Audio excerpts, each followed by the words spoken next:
Hello, everyone, and welcome to another episode of Multiplane Podcast. And today I'm super excited because we have a special guest, Paul Draper. How are you? Oh, it's That's me. you. Hi. I didn't see you there. Thanks for having me on. If you are visiting us live on our Facebook page and YouTube, thank you. If you're listening to us later and you have questions, you can still ask us questions and hopefully we can get back to you. And hopefully in just a second, Tyler is going to join us because this is our countdown to Halloween and this is our final episode. You are our grand finale, Paul. What? Hold on. I need to get my countdown. Hold on for a second. Here we go. We're now today's the 29th, then the 30th, then the 31st. Oh my gosh, I love that so much. 3 days left. 3 days left. Roar. See, I'm one of those people that I don't count today, so technically we just have 2 days left. 2 days left. Today's almost over, right? Just for you. 2 days left. 2 days left. I'm hoping Tyler will join us soon because we have been talking about all of our favorite Disney Halloween movies, but today we're going to talk about not only the Haunted Mansion movie, but we're going to spend most of our time talking about the Haunted Mansion rides, and we are going to dig into Paul Draper's brain with all of the behind-the-scenes information that you have. You are inside the magic at Disney, which is really cool. Yeah. So I was a magician who performed at Disneyland, and I consulted on the Mystic Manor Resort in Asia. So that's their Haunted Mansion equivalent, though it's very different. But yeah, we can go on to that. But I was performing magic at Disneyland, and when Disneyland closed, I was literally the last performer at Disneyland. They had me stand in front of the gates for the thousands of guests who couldn't show up and perform for them. Oh my gosh, that is so cool. So for a few days in March, I was literally the magic of Disney. So since like 2014, I think 2014. So we've known each other a little while, but there might be some people that are listening and watching that don't know you. So tell everybody a little bit about you, a little bit of your magical history, a little bit about your Disney history, and then we'll jump into the Haunted Mansion.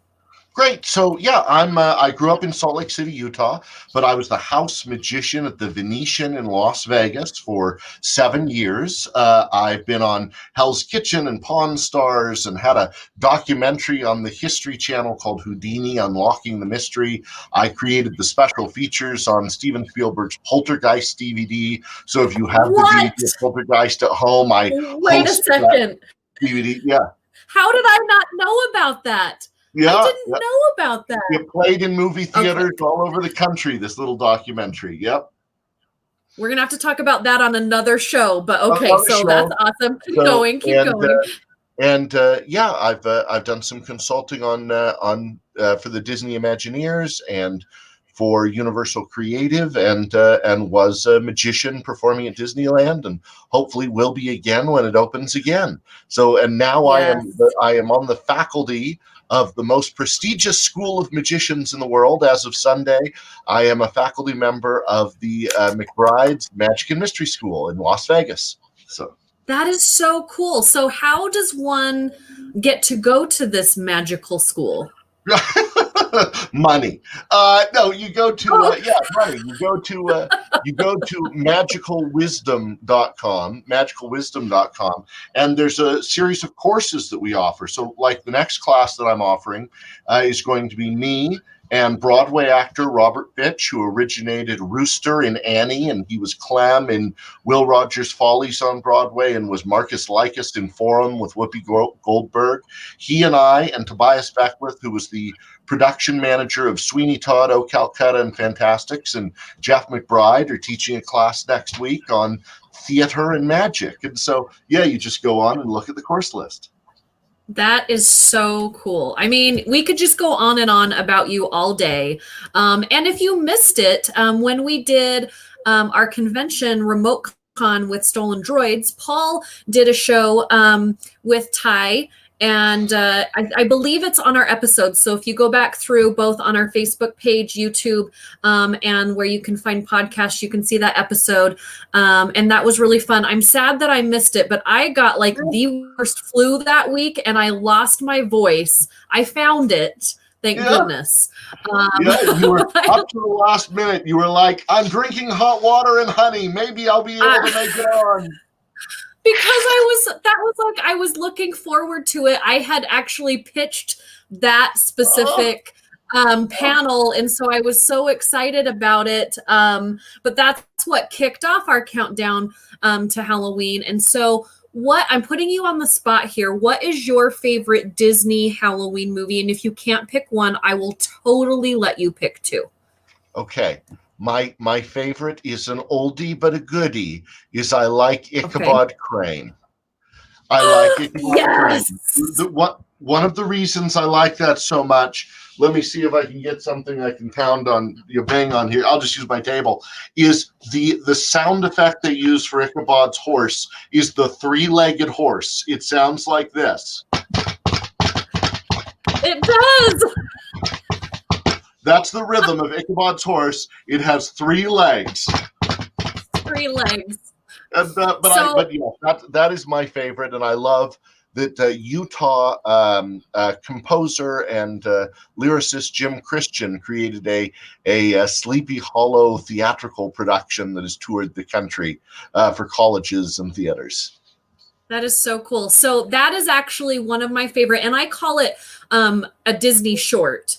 Because it's not a full length. But last week we were supposed to cover Disney Halloween shorts, but we had technical difficulties with Ty's computer. So we're actually going to do that right after this one. We are going to talk about that one. And that one is my favorite #1 short. When I was a kid, I would watch Ichabod Crane and the Headless Horseman, and it would scare me, but I couldn't stop watching. And I would watch it over and over and over, just like peeking, over my blanket. And there was something about those original shorts that they did that they just captured us, even though they scared us. The story was amazing. The animation was amazing, but the characters so lovable and so ridiculous. Like if you break down Ichabod Crane, it's pretty ridiculous, but it was so much fun that even a kid, like I was probably 4 years old when I first remember seeing it, and I was addicted to it.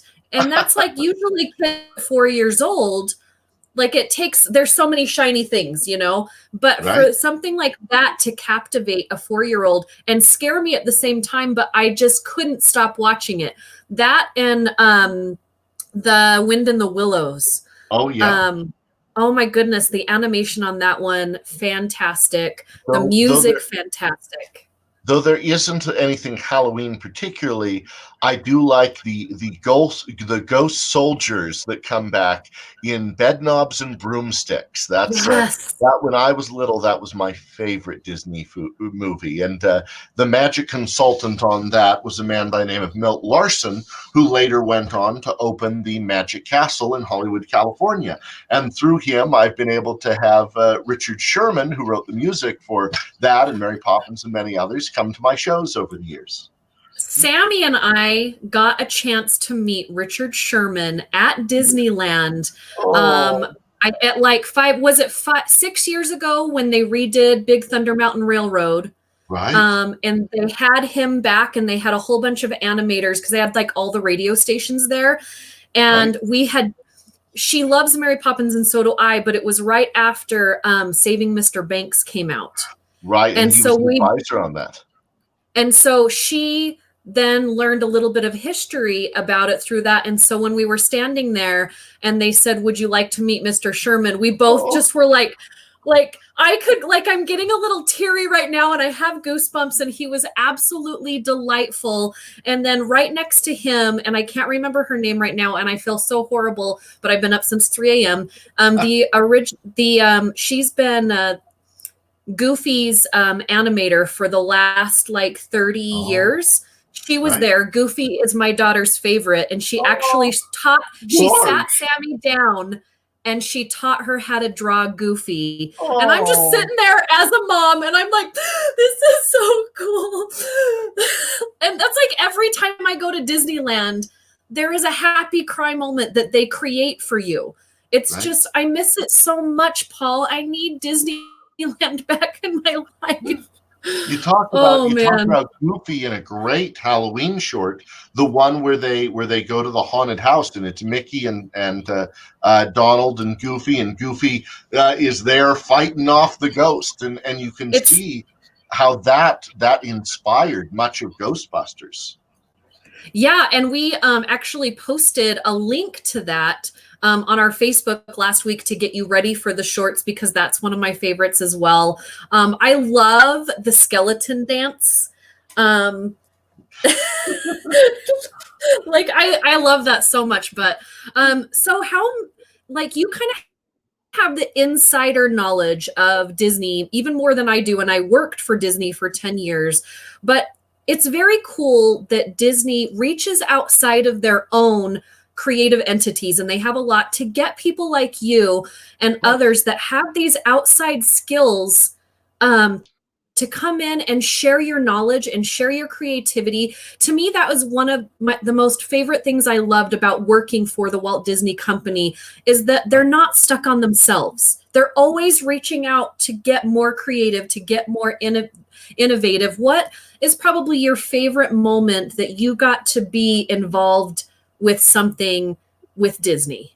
You know, everything that I've been involved in, has been in research and development, and so what I really like about them as an organization is where you go to most organizations and they want the right answer, and they want you to get to the right answer quickly. Disney, on the other hand, in all my experience and engagement, they really like just come up with answers, break off into breakout groups, discuss new ideas, come up with new concepts. At least at the highest level at Disney, they want to. If you're not failing 75% of the time, you're not creating something new and original, and so that's really the goal. There is to create things that other people haven't created. There's also a real love of tradition. Of we have these families that have come with Disney throughout generation after generation after generation. How can we have callbacks? How can we have inclusion? How can we remind you of these things from your past as something new is made and created? And the way that things become multi-layered. I mean, we were just talking about Richard Sherman. One of my favorite stories of his is his story about writing the song for "It's a Small World After All," and he said that originally Walt was going to have all the national anthems of all the nations of the world sung, bum bum ba dum bum bum bum ba da dum ba da, to huge cacophony. It was horrible. It was, you couldn't listen to it. And Walt said to the two brothers, "You guys got to give me a song that ties this all together." And they wrote a sad song. Originally, "Small World After All" was this really sad, slow Oh my ballad. It was God. I can't a imagine world that. of laughter, a world of tears. It's a world of friendship all through the years. That's how it was originally written. And Walt said, "Nope, we got to speed that up." So they took the Well, same song. yeah. There's so much that we share, and it's time we're aware. It's a small world after all. It's a small world after, right? And so originally it Yeah. was a very different tempo, that song. If you listen to it, there's still a lot in there of that slow, melodic, mournful piece. That's crazy just how that changes so much. We were talking a couple of weeks ago when we were talking about A Nightmare Before Christmas, and how Jack's character, the studio really wanted him to have eyeballs inside of the skull. But the director said no, like this character has to be this character. And luckily they fought for it, because that would have looked so weird. Right. But, like one creative person can see something totally different than another, and whoever thought of the soft, melody for Small World probably had this whole vision. But of course, Walt Disney had his vision. And at the Right. end of the day, who's going to win?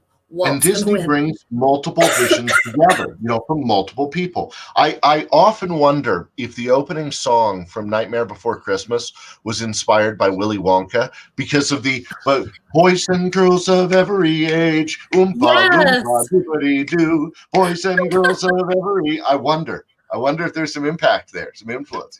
But now I'm never going to hear that song the same. I'm going to hear both of those songs now forever. It's like the other day I heard somebody took the song from Up and the song from Sleeping Beauty and mashed them together and did do-do-do-doom, do-do-do-doom, and they did I know you, do-do-do-doom, do-do-do-doom. Oh my gosh! Once upon a dream. And the two melded in a beautiful way. So it's always fun to see these different mashups. But my favorite thing about I watched the Disney movie Haunted Mansion again last night. Yes. Hadn't seen it since 2003 when it came out. I hadn't seen it for probably at least 10 years because we watched it with my daughter and we both enjoyed it just fine, but it's not really my favorite of the Disney movies. Now, of course, we're talking about the Haunted Mansion with Eddie Murphy in it. And of course, Jennifer Tilly, who plays Madame Leota. And I think it's a fun movie, but for me, it's not one that holds up to the ride. I don't know if you feel the same way. And I know I might get some hate mail here. Again, it's totally fun. If you've never seen it, you should definitely see it at least once. But for me, the ride and the movie, they don't there are things that they've taken, right? But for me, I wanted a little bit more of the ride and the essence of the ride in the film. What about you? Yeah, I mean, nobody thought the Haunted Mansion movie was going to be good. Also, nobody thought that the Pirates of the Caribbean movie was going to be good.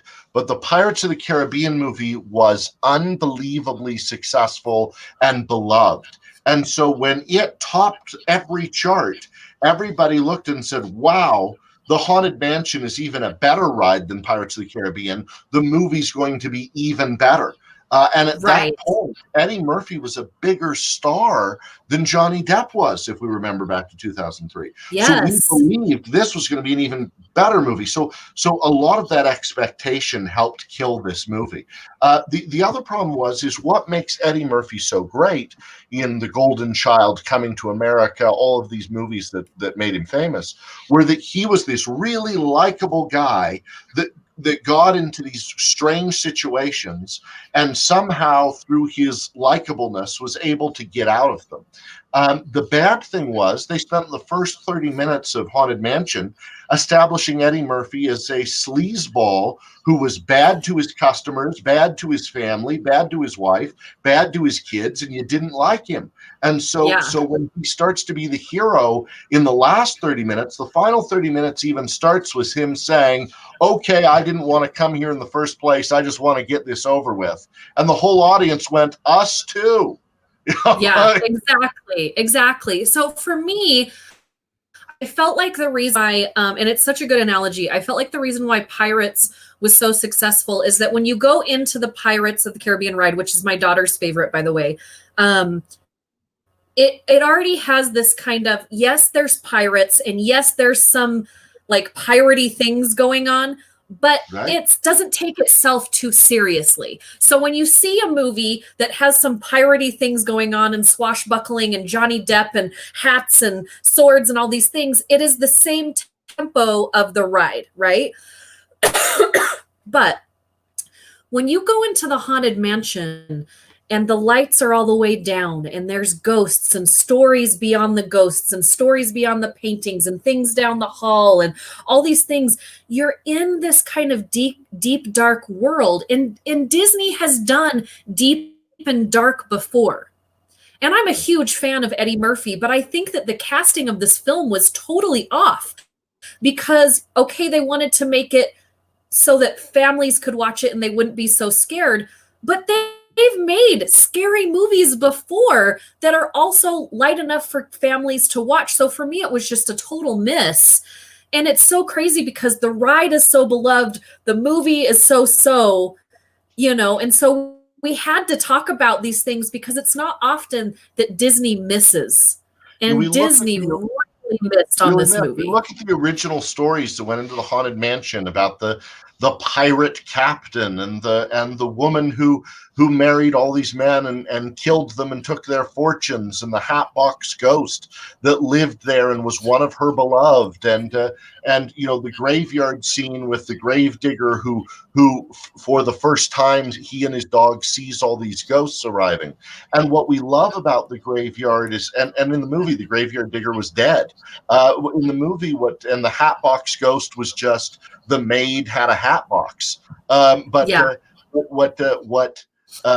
makes the graveyard wonderful in the Disney parks is those fun little quips and lines and jokes on the gravestones.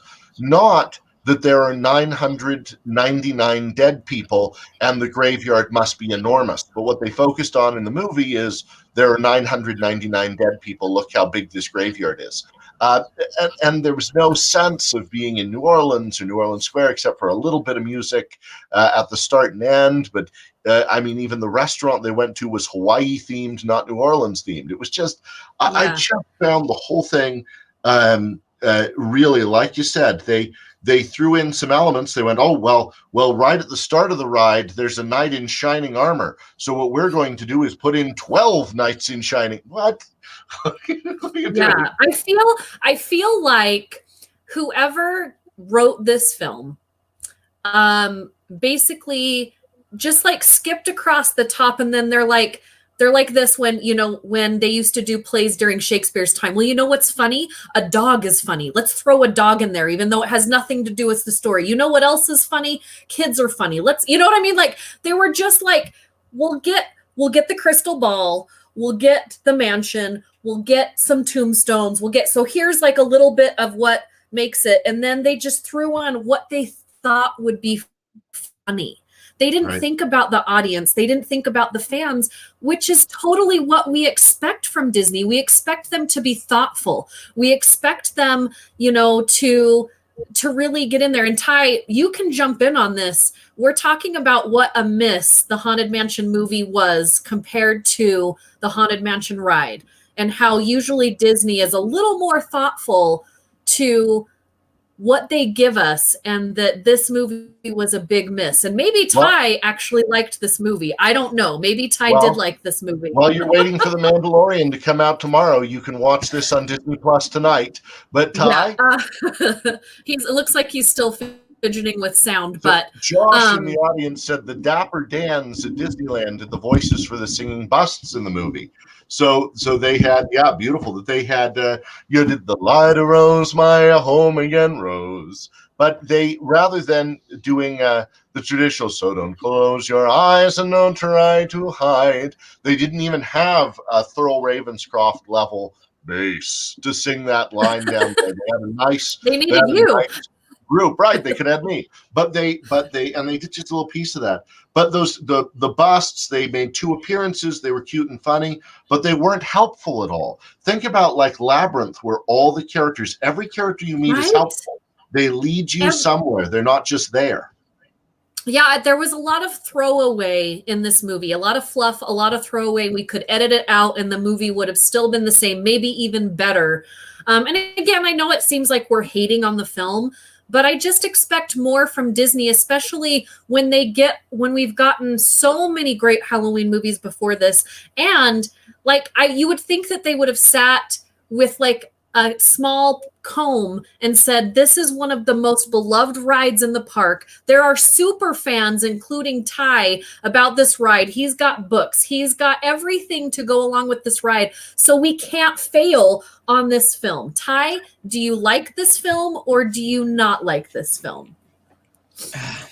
It's yes and no, but I'm at the point where I wanted something more when they made it. Because if you look at what they did with Pirates, I mean, and I'm going to get back to this one. That's what Paul just said. Like we just compared that. Yeah. Look at even, like I said, I'm going to get hate mail for this one, but look at Tomorrowland. I know a lot of people didn't like Tomorrowland, but I feel like Tomorrowland gave me more than what the Haunted Mansion did.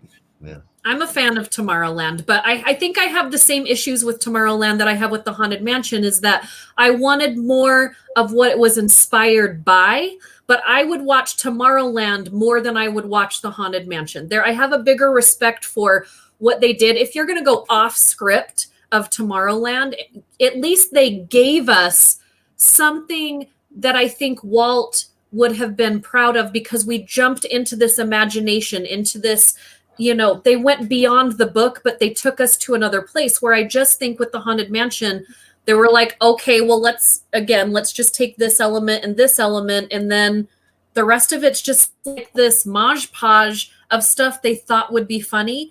But to me, the Haunted Mansion gives me goosebumps because there's something secret that I don't know. I'm not getting the whole story, and so I have an imagination to think what else. And I feel like in the Haunted Mansion movie, they gave us everything, and it wasn't anything I wanted. But they didn't.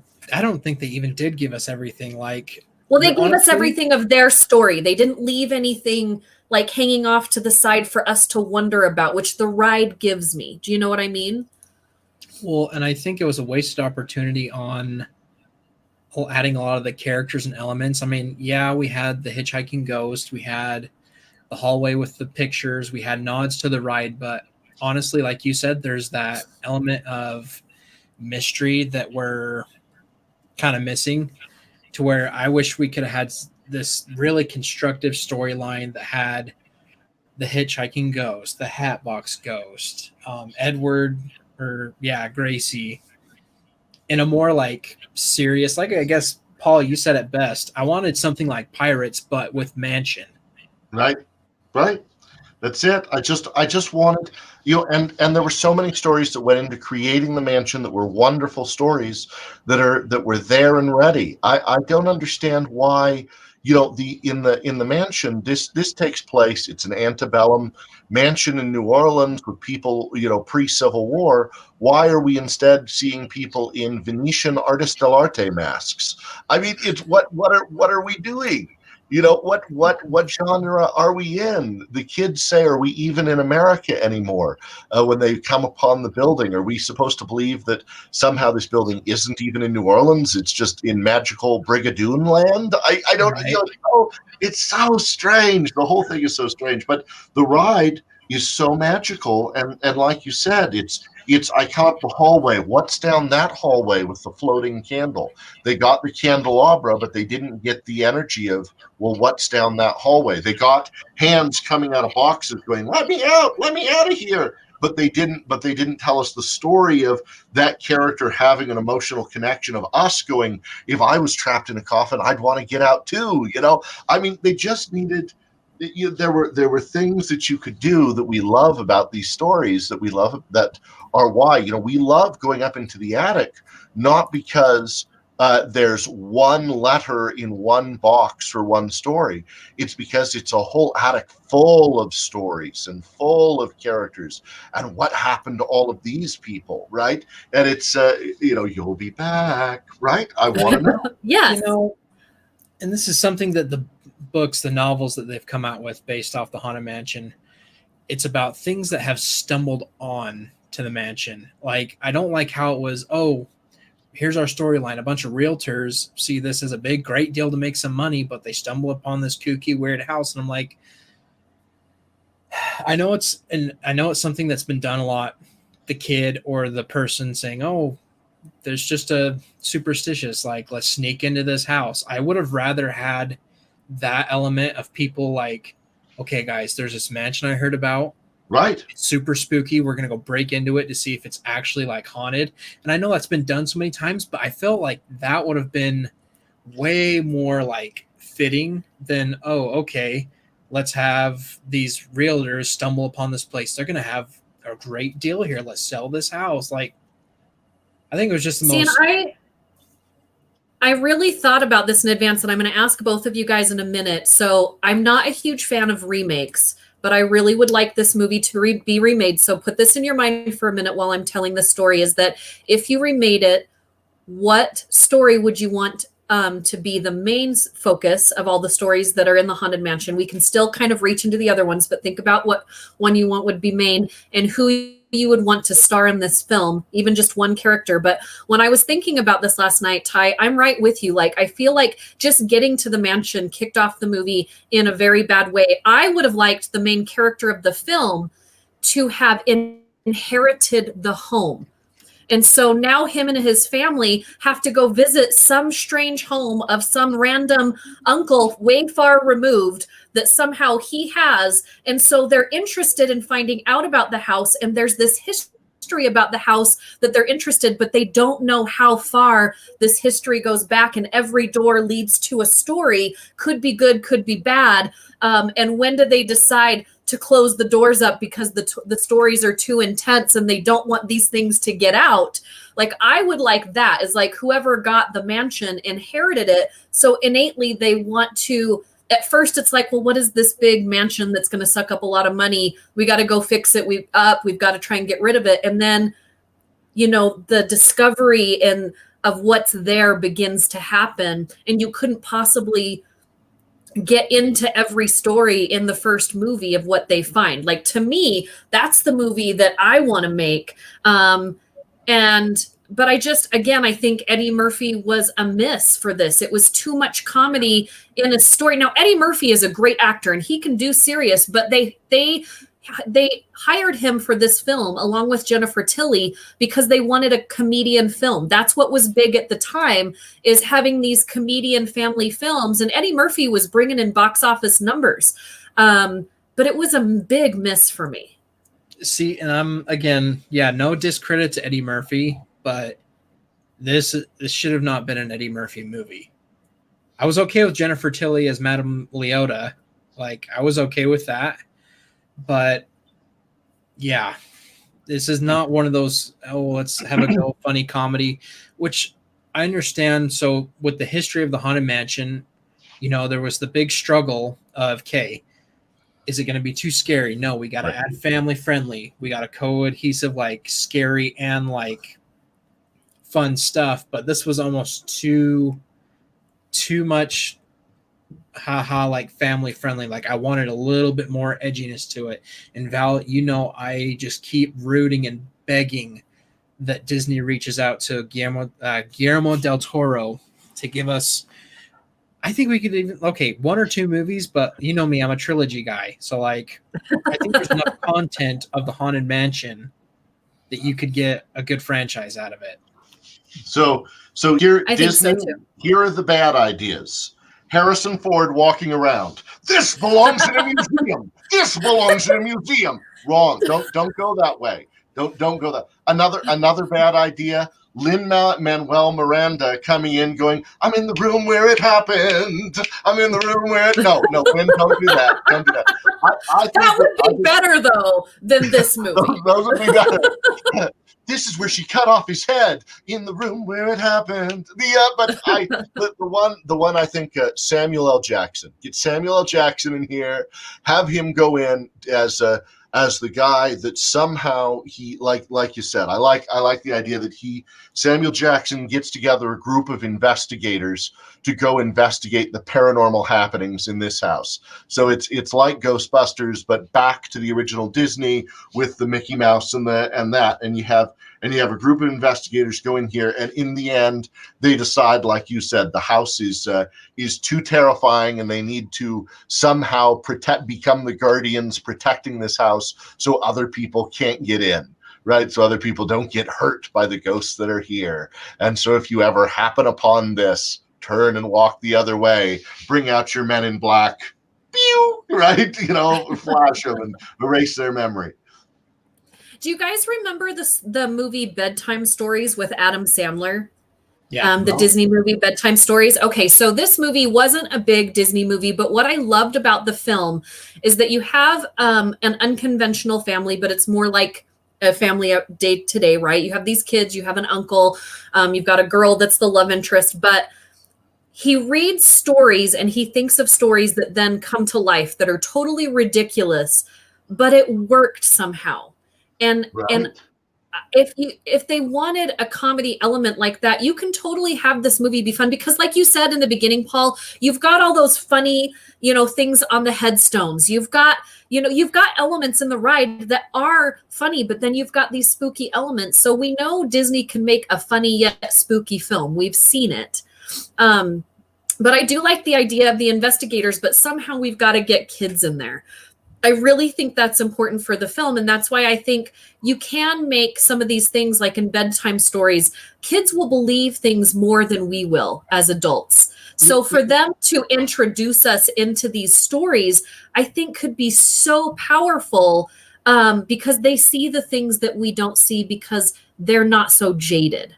But even go to the core song. Go to the core song from the ride. So don't close your eyes and don't try to hide, or a silly spook may sit by your side. Was there ever a moment where there was a character who got so scared they hid, and then a ghost appeared next to them while they were hiding and scared them? No. Shrouded in a daft disguise, that the ghosts are disguised as something else. Never happened. They began to terrorize. Did the ghosts ever begin to terrorize? No. Grim grinning ghosts come out to socialize. Were they ever grimly grinning at things? No. I mean, they didn't. If you even take the core song, they didn't do that. You take the core location, they didn't do that. It's as if the person never rode the ride. They just got a couple of postcards and said, "Oh, I can make a movie on that." So they read some short book, so that they could do their college exam.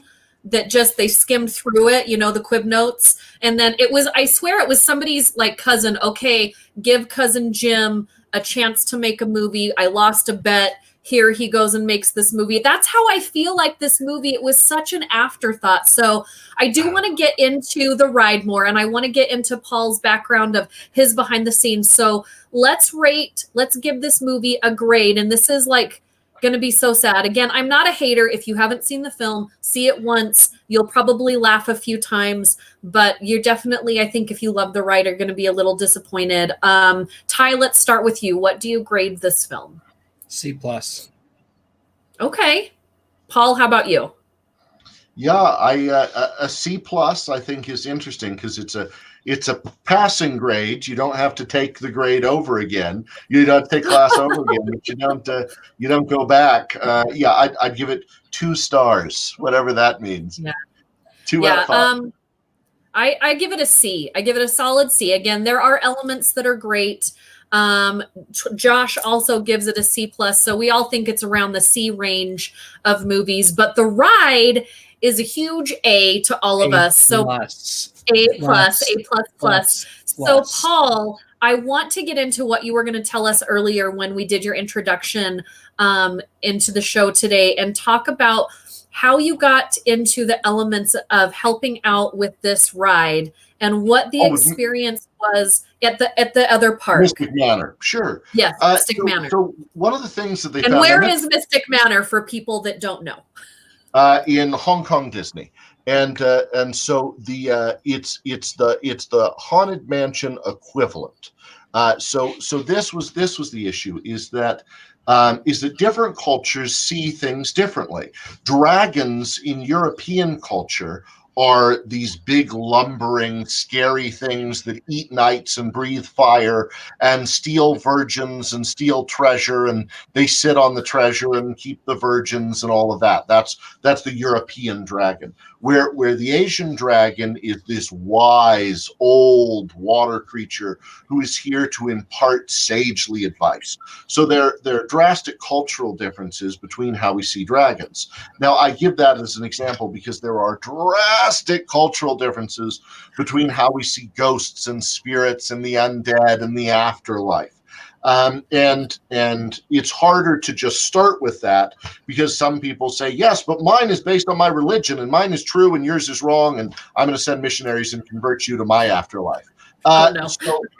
But I want to say culturally, they are that different. And so a traditional haunted mansion doesn't speak to China, Japan, Taiwan, right, Korea, those the primary cultures, religions, and traditions of those areas. So I'm a cultural religious anthropologist as well as a magician, and they had a magician work on the original haunted mansion, who built the Pepper's Ghost effect for the dancing in the ballroom and the Hatbox Ghost, where the head vanishes and reappears in the box and vanishes and reappears on the head, and some of these other elements. And so I came in both as an anthropologist and a magician to talk about how to create a mystical, magical, haunting, but fun experience.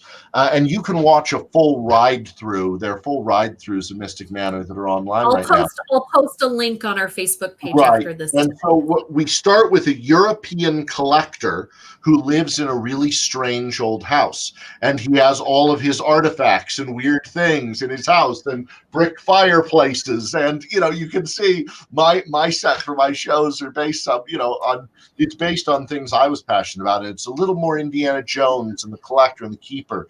And he has his little buddy, his little friend, who's a monkey who gets mischievous. And like you're saying, he breaks into the haunted artifacts that he shouldn't. He opens them, and suddenly things happen and things come to life. And there's, we looked at what makes things magical, sparkles and the sound of xylophones, and what that projection can happen, and what these artifacts can do, and artifacts coming to life in the same way that artifacts come to life in the Haunted Mansion. But we left out ghosts and spirits and made it more about mystical haunted things in this collector's collection. So think more of Mickey, the Sorcerer's Apprentice,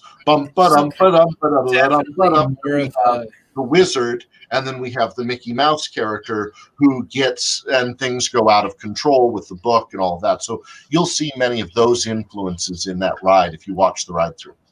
I was going to say it's definitely more of a magic-based fantasy feel, versus the spooky, eerie presence thing.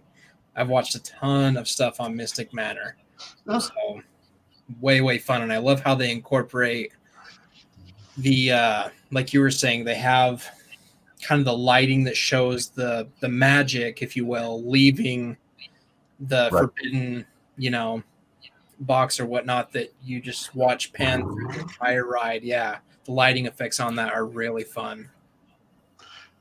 And so it's a totally different thing, but it holds the same space. And so I came in and did a 2-day presentation, and then a couple months later, another 2-day presentation to the Imagineers about some of these cultural differences in magic and how magic is perceived there versus here. And then they brought in people from the different countries that are represented in who the primary populations are that attend that park, and I was out. But it was a great 4 days of working on that project, and I can see, because I came in right early on in the project, I can see there was a lot of impact that went in. Nice. That is so cool. I like how you made the reference to the Sorcerer's Apprentice, because now that I think about it, I'm like, okay, yeah, that's almost exactly right. The same. So if you think about Sorcerer's Apprentice, think about the success of the Indiana Jones ride, think about the Joseph Campbell heroes myth, that if you follow the monomyth all the way around, it goes through all the beats of the monomyth, and throughout the ride. And here's my little monkey. Here's my little demon dog. Here she comes. Hello, Russie. Say hi to Russie. Hello. Hello. No, they're over there. They're over Hello. there. They're over there. No, Russie, they're okay. Yeah. There you go. So, so we, and of course, as you know, of all the different colors, right? We have all the different colors here. Disney's favorite color for something magical and haunted is green. And so all the magic there is green. That's what we used. And so though we had of course a full palette of colors of our mystical fans right there. You just take and wave this little green wand over the top. 1, 2, 3, the colors come back, and now all of the magic is spooky green. And so that was for sure. If you watch the green magic float up out of things and break through walls, and then how it all comes back together in the end. Yeah. If none of you guys are, oh my gosh, you guys are watching this, or if you're listening to this and you're not able to see our lives, Paul is doing some awesome tricks for us. Awesome I'm really magic happy. tricks. So head over to YouTube and watch his magic trip. So, Paul, I am so happy that you decided to come on the show again. I hope that you will come on again in the future, because all three of us are just Disney fanatics. We love it so much. And you have so many great stories to share of different magical moments at Disneyland, Disney World, all the Disney places. If people want to find you, they can go to pauldraper.com. But is there any other places that you want them to check out? Do you have something new that's going on? PaulDraper.com is great. My YouTube page is Paul W. Draper. I think I'm Paul W. Draper, like www.Paul W. Draper. And my Patreon is patreon.com/Paul Draper. So those are all the good places. We'll get all of those in the comment section here so that you guys can click on those, and then we will post it. And we'll find some fun videos from your YouTube page and share them on the site. Thank you so much, Paul. Thank you to everyone that has followed us on our countdown to Halloween. What are we going to do now, Ty? Like, Halloween's over in a couple days, but I wanted to give you a couple things. Of course, like Paul said earlier, tomorrow is Mandalorian season 2. It's also my daughter's birthday, so happy birthday to her with the Mandalorian. Paul, I don't know if you know this about my Sammy, but her birthday is also the day that Disney bought Star Wars. So we keep celebrating Star Wars, even though she is not a fan of Star Wars, but she loves the Mandalorian. So we're excited about tomorrow to watch that. And then also, if maybe you love Halloween, but you are not into watching gory movies this weekend, there is a big fundraiser for lymphoma research going on, and the Actors Fund. And you can actually watch a live rendition of The Nightmare Before Christmas on October 31st on Halloween night at 7 p.m. And all of the money, it's $4.99 to stream it. All of the money goes to the Actors Fund and research for lymphoma. I will make sure that I put that link on our Facebook page, because maybe that's what you would like to do with your family this weekend, is actually watch one of our favorite movies. It's what we did to kick off this episode, but do it live through Vimeo is what they're doing. And you can actually give some money to some great causes. There's a lot of things going on right now that actors and all of our favorite performers like yourself, Paul, the world's just not the same place. And so we need to take care of our performers while they can't get on stage. And this is a great way to do that. So check out our Facebook page for that link if you want to do that. And of course, we're going to do a Mandalorian episode coming up. We might give you a couple of weeks to watch it before we get into the spoilers. But I love how they're still doing one episode at a time, because it gives me something to look forward to. Because usually a series will come out and I will just binge watch it all in 2 days. But I love that this gives me something to look forward to. So, Paul, I hope we get to have you back on the show soon. Happy Halloween to everybody, and we'll chat at you next time. Bye. Bye-bye.